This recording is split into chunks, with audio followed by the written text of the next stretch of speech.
Hello दोस्तों, welcome to sleepy classes. तो दोस्तों आज हम साइंस एंड टेक के एमसीक्यू करेंगे। ये MCQ current affair plus static दोनों को मिला के बने हैं। तो चलिए इसको स्टार्ट करते हैं। फर्स्ट क्वेश्चन देखते हैं। देखो ये क्वेश्चन है, आपने देखा होगा यूपीएससी के अंदर ये काफ़ी चीज़ें पूछी जाती है। ऑल नन सम, है ना। ये जो वर्ड है काफ़ी ज़्यादा यूज़ होते हैं। उसी के बेस के ऊपर ये क्वेश्चन है। वीडियो को स्टॉप कीजिए और इसका आंसर देने की कोशिश कीजिए। चलिए स्टार्ट करते हैं। पहली स्टेटमेंट क्या बोलती है? All star begin their life in giant molecular clouds known as nebula. Second कहता है all stars irrespective of their mass and their life as white dwarf. Third कहता है all star undergoes supernova explosion in their final stage. अब देखो, हमें जब हमने पढ़ा था क्लास के अंदर, क्या पढ़ा था? स्टार की लाइफ साइकिल, ठीक है। वहां पे हमने देखा था कि मास के ऊपर डिपेंड करता है। ब्लैक होल जो है बहुत ज़्यादा मैसिव एज कंपेयर टू सन। तो इट मीन्स कि ये स्टेटमेंट तो फिर गलत हो गई। सुपरनोवा एक्सप्लोजन भी हमने देखा कि कुछ स्टार में जो मैसिव है उनमें होता है, तो ये स्टेटमेंट भी गलत होगी। तो पहली स्टेटमेंट में भी आपको डिफिकल्ट लगी हो, लेकिन पहली स्टेटमेंट सही है। तो यहाँ पे जो आंसर आता है अपना ओनली वन। अब यहाँ पे दिखाता हूँ आपको, ये देखो। यहाँ पे हमने देखा कि जो स्टार है सन के कंपैरिजन अगर हम बात करें, उनका जो लाइफ का एंड क्या होगा, है ना। तो अगर वो थोड़े से मैसिव हैं तो व्हाइट ड्वार्फ बनेगा, राइट। यहाँ पे ही आपका जो सन लाई करता है उसके ज़्यादा मैसिव है, तो यहाँ पे क्या आपको सुपरनोवा एक्सप्लोजन मिलेगा, न्यूट्रॉन स्टार। और बहुत ज़्यादा मैसिव है तो देन वो क्या बनेंगे? ब्लैक होल बनेंगे। ओके, अब यहाँ पे इसकी चलो साइंस तो हम पढ़ते हैं, लेकिन इतना आपको एटलीस्ट पता होना चाहिए। अब यहाँ पे देखोगे तो अगर नासा क्या बोलता है, नासा बोलता है तो यूनिवर्सल स्टार्टिंग क्या है किसी की स्टेलर फॉर्मेशन की? वो है नेबुला, ठीक है। तो गैसेस क्लाउड जो है वही स्टार्टिंग है universal. This is according to NASA. तो इट मीन्स कि ऑथेंटिक इन्फॉर्मेशन है अपने पास, कोई दिक्कत नहीं है। ओके, चलो सेकंड स्टेटमेंट क्वेश्चन देखो। यहाँ पे एलसीडी एलईडी डिस्प्ले जो है आजकल आती हैं, उनके इसके ऊपर ये क्वेश्चन है। पहली स्टेटमेंट क्या बोलता है? LED TV are fundamentally LCD panel that use LED as backlight. Second कहता है LCD can not produce true black because backlight is always on. Third कहता है LED display are self emissive technologies where each pixel emits its own light. अब यहाँ पे देखो, UPSC के अंदर याद रखो कि एक लास्ट ईयर क्वेश्चन आया था स्टार की जो लाइफ साइकिल के ऊपर। वो कहता था कि मैसिव जो स्टार्स हैं, है ना, कुछ उनकी लाइफ ज़्यादा होती है as compare to small. Second में वो बोलता था कि जो मैसिव स्टार्स हैं उनके अंदर जो है फ्यूजन रेट बहुत ज़्यादा है, राइट, फ्यूजन, सॉरी। अब यहाँ पे वो दोनों कॉन्ट्राडिक्टरी स्टेटमेंट थी, ठीक है। यहाँ पे भी कॉन्ट्राडिक्टरी स्टेटमेंट है, आपको ये ध्यान रखना है। ये इसीलिए क्वेश्चन बनाया गया है कि आपको एटलीस्ट वो नेचर पता चले। देखो पहले में क्या बताता है? LED TV are fundamentally LCD panel which use backlight. तो बैकलाइट यूज कर रही है पहले में बोलता है। अब तीसरी स्टेटमेंट देखो, कहता है कि एलईडी डिस्प्ले जो है वो सेल्फ एमिसिव टेक्नोलॉजी है, उनकी मतलब उनकी बैकलाइट नहीं है। तो या तो ये होगी सही या ये, ठीक है। तो इट मीन्स कि जो अगर आप ऑप्शन देखोगे, ऑप्शन में ऐसा कोई नहीं है कि भाई एक ही है, तो एक आपको एलिमिनेट हो गया, तो मतलब चौथा तो हो ही नहीं सकता। अब यहाँ पे क्या है? या तो पहला गलत है या तीसरा गलत है, ठीक है। तो यहाँ पे एटलीस्ट एक तो गलत है, तो मतलब या तो पहला गलत है तो ये नहीं हो सकता, ठीक है। अगर तीसरा गलत है तो ये नहीं हो सकता, राइट। उसके हिसाब से हमें आंसर इसका चेक करना है। ओके, अब यहाँ पे अगर हम देखें तो एक गलत है, तो इट मीन्स कि यहाँ पहला गलत या तीसरा।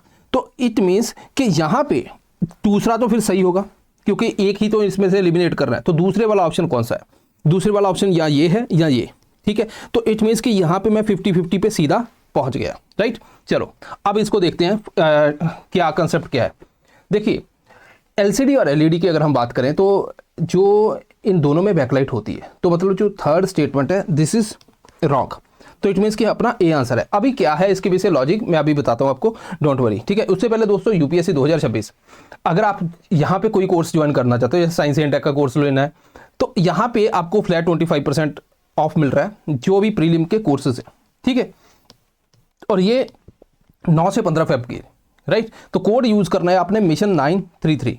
ओके, चलो अब यहाँ पे देखते हैं 1 और 2 इज राइट। ओके, देखिए हमने क्या पढ़ा था? हमने ये पढ़ा था कि अगर कोई, जैसे मान लीजिए, चलो पढ़ भाई, एक मिनट वेट करो, हाँ ठीक है। ओके, सो यहां से क्या होता है कि जैसे मान लीजिए मैं देख रहा हूं टीवी, एक तो ये है कि मैं यहां पे बैठ के इसको इस तरफ से देख रहा हूं, तो सामने मेरे, है ना। दूसरा यहां पे बैठ के हम इस तरह से इसको देख रहे हैं, साइड एंगल। साइड एंगल के हिसाब से अगर मैं इसको बनाऊं तो यहां पे क्या होता है? बैकलाइट होती है जो ऐसे चलती है, ठीक है। CFL होती है, देन यहाँ पे एलईडी में थोड़ी सी एलईडी आ गई। अब एलईडी आने की वजह से क्या हुआ कि मान लीजिए आपको इस एरिया में ब्लैक दिखाना है, ठीक है, बैकलाइट इसमें है, बैकलाइट है तो ब्लैक प्योर नहीं दिखेगा, क्योंकि वहां से आप कितनी लाइट बंद कर लोगे, थोड़ी बहुत तो फिर भी रोशनी उधर आ जाती है, तो इसलिए आपको ग्रे एरिया दिखता है। तो इतना अच्छा कंट्रास्ट इसमें नहीं मिलता LED as well as LCD.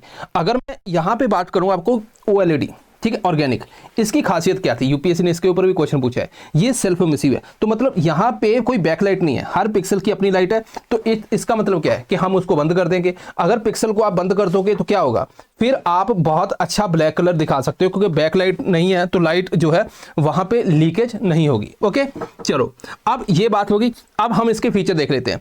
LCD के फ्लोरेसेंट है बैकलाइट, एलईडी में बैकलाइट है, ओएलईडी में नहीं है। क्यूएलईडी का फायदा क्या है, क्यूएलईडी बेसिकली कलर बहुत अच्छे देती है, इसमें क्वांटम डॉट का यूज किया गया है। बैकलाइट इसमें भी है, ठीक है। ब्लैक कलर का देखो उसी हिसाब से जो मैंने लॉजिक बताया, जिसकी सेल्फ एमिसिव हो गया पिक्सल, वहां पे क्या होगा, बहुत हाई होगा, क्योंकि उस एरिया में जो है वो अपने आप बंद हो जाएगी, तो ब्लैक कलर बहुत अच्छा दिखेगा।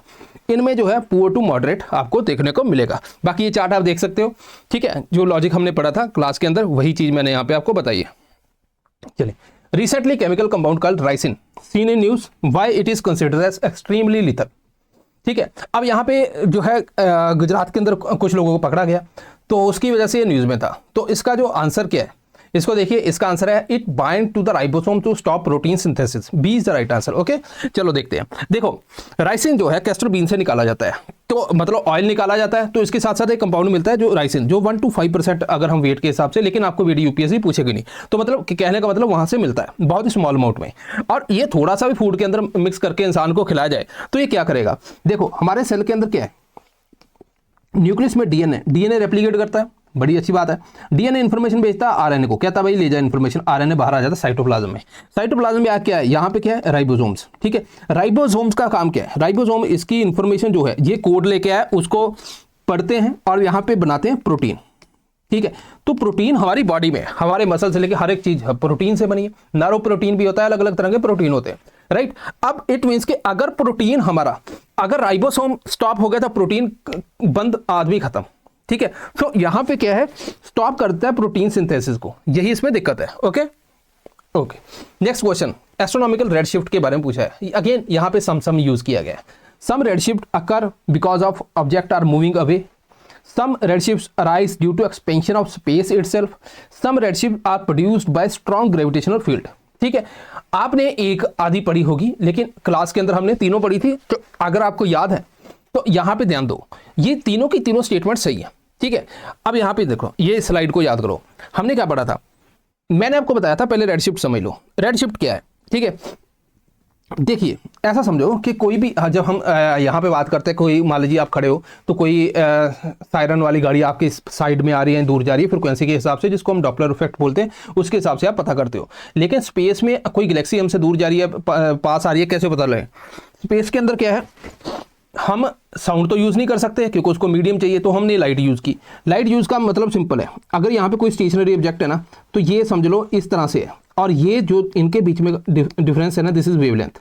ओके, अब अगर मान लीजिए कोई चीज़ आगे को जा रही है, तो ये वाला एरिया कंप्रेस हो जाएगा। आप इमेजिन करो जैसे कोई लड़की के बाल खुले हुए हैं, ऐसे भाग रही है, तो सामने से हवा पड़ेगी तो उसके बाल पीछे को चले जाएंगे, सामने हवा पड़ती है तो मुंह प्रेस हो जाता है। तो सिमिलरली अगर कोई इस तरफ चीज जाएगी तो ये वाला एरिया प्रेस हो जाएगा, राइट।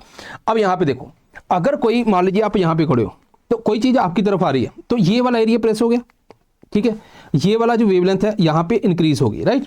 ओके, अगर आप यहाँ पे खड़े हो और चीज आपकी तरफ आ रही है, इट मीन्स कि इसका मतलब क्या है, कि इसका मतलब क्या है कि वहां पे क्या हो रहा है कि वो चीज की जो ये वाला एरिया जो वेवलेंथ है वो डिक्रीज कर रही है। तो अगर हम रेड और ब्लू का देखें तो वेवलेंथ किस तरफ डिक्रीज कर रही है, ब्लू की, तो this is called as blue shift. ठीक है, अगर मान लीजिए आप यहाँ पे खड़े हो और ये ऑब्जेक्ट आपसे दूर जा रहा है, तो यहाँ पे वेवलेंथ क्या है, इंक्रीज हो रही है। ये देखो, ये डिस्टेंस बढ़ गया है ना, तो वेवलेंथ इंक्रीज कौन सी तरफ हो रही है, रेड की तरफ, तो यहाँ पे this is called as red shift. ठीक है, इसका पूरा बेसिकली एक फ्रेम होता है, जब ऐसे नहीं स्पेस के अंदर ऐसे नहीं होता, लेकिन ये समझने के लिए होता है। स्पेस के अंदर पूरा फ्रेम होता है, उसके हिसाब से देखते हैं कितनी कितनी गैप होता है, देन वो पूरा एनालाइज करते हैं कि कोई गैलेक्सी हमसे दूर जा रही है, पास आ रही है। अब ये किसकी वजह से, इसके अलग अलग टाइप हो सकते हैं। पहला टाइप क्या है कि लाइट सोर्स, ठीक है, कोई लाइट सोर्स जो यहाँ स्टार या गैलेक्सी वो हमसे दूर जा रही है, एक तो ये हो गया डॉपलर वाला। एक होता है कि जो हमने आइंस्टाइन ने क्या बोला था, space is a space time fabric है, तो एक कपड़ा है, ठीक है। तो मान लीजिए एक एक ये क्लोथ है, उसके ऊपर ये दो चीज़ें हैं, हम यहाँ पे खड़े हैं और ये चीज़ हमसे दूर नहीं जा रही, लेकिन ये फैब्रिक ही एक्सपेंड हो रहा है। तो ये क्या होगा, ये डॉट दूर चले जाएंगे। जैसे गुब्बारे की एग्जांपल होती है, गुब्बारे के ऊपर दो डॉट लगाओ एंड देन आप उसमें हवा और भर दो, तो क्या होगा, वो डॉट दूर चले जाएंगे। डॉट अपने आप नहीं गया, वो गुब्बारे का जो फैब्रिक है वही स्ट्रेच हो गया, राइट। दैट इज कॉल्ड है कॉस्मोलॉजिकल। एक और होता है ग्रेविटेशनल, कि ग्रेविटी जो ज़्यादा ग्रेविटेशनल फील्ड होती है वहाँ पे एनर्जी जो लॉस हो जाती है। जब एनर्जी का हमें फार्मूला पता है एच म्यू, ठीक है, is equal to H C by lambda, तो इनवर्सली प्रोपोर्शनल टू वेवलेंथ। तो यहाँ पे क्या होता है, वेवलेंथ बढ़ जाती है, that is known as redshift. तो ये तीनों टाइप के होते हैं, आपको बहुत ज़्यादा नहीं पूछा जाएगा, लेकिन कंसेप्ट आपको पता होना चाहिए, ठीक है। और यहाँ पे ये वाला सबसे ज़्यादा इंपॉर्टेंट है, और दूसरा ये भी स्टेटमेंट के अंदर यूपीएससी पूछ सकती है आपसे, राइट। चलो, बायोलिस्टिक मेथड सिंपल है, एनसीईआरटी का क्वेश्चन है, ठीक है। एनसीईआरटी के अंदर क्वेश्चन है बायोलिस्टिक मेथड क्या होता है। देखिए, जो हम क्रिस्पर कैस9 और ये सारी चीज़ें पढ़ते हैं ना, ये इसके अंदर क्या है कि हमने डीएनए को कट कर दिया। हम कटिंग के बारे में सोच रहे हैं, हम जेनेटिकली मॉडिफाइड क्रॉप्स जो है, जेनेटिकली मॉडिफाइड क्रॉप्स के अंदर क्या होता है, बीटी कॉटन, ये वो सारा, उसके अंदर डीएनए के अंदर आप फॉरेन जीन इंसर्ट करते हो। लेकिन वो इंसर्ट कैसे करते हैं, उसके लिए दो मेन मेथड होते हैं। एक होता है वेक्टर, कोई ले लो, एग्रोबैक्टीरियम ट्यूमिफेशियंस, एक बैक्टीरिया, उसके अंदर हमने जीन डाला और ये इन्फेक्ट करवा दिया, तो सीधा वो जाके डीएनए के साथ जुड़ जाएगा। दूसरा मेथड होता है बायोलिस्टिक, जिसको हम बोलते हैं जीन गन, ठीक है, gene gun method. Gene gun के अंदर क्या होता है, आपने जीन को भरा, जैसे बंदूक से हम गोली मारते हैं, तो आप प्रिसाइजली सीधा न्यूक्लियस के अंदर उसको लगा देते हो, ठीक है। तो वो that is known as biolistic. तो यहाँ पे क्या है, transfer of foreign DNA into host cell, ठीक है, A is the right answer, okay. So हाँ, तो ये है दोस्तों, this is also known as microinjection. तो ये भी आप नाम याद रखना, एनसीईआरटी के अंदर टर्म मेंशन है। So this is all. So हमने क्विकली काम किया, आई होप कि आपको समझ आया होगा। रिपीट करके देख लेना जहाँ से आपको लगेगा, क्योंकि मैंने सोचा आपका टाइम सेव करूँ तो जल्दी से इसको खत्म करूँ। सो दिस इज ऑल, मिलते हैं नेक्स्ट टाइम, थैंक यू।